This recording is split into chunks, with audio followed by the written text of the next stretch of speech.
This is the setup for the electronic ignition on the new AV7 engine. Note this wire here connects to this one.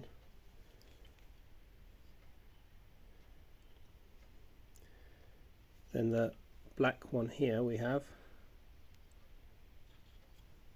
goes onto the frame.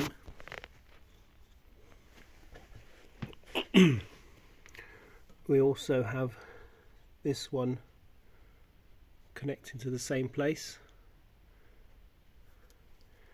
This one is not used, I believe it's for lights.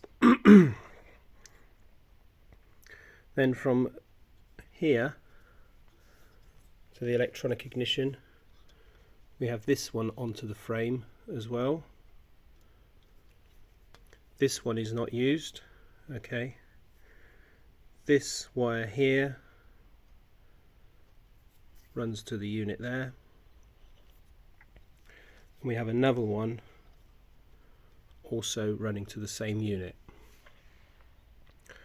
I hope that helps when you're setting up your electronic ignition.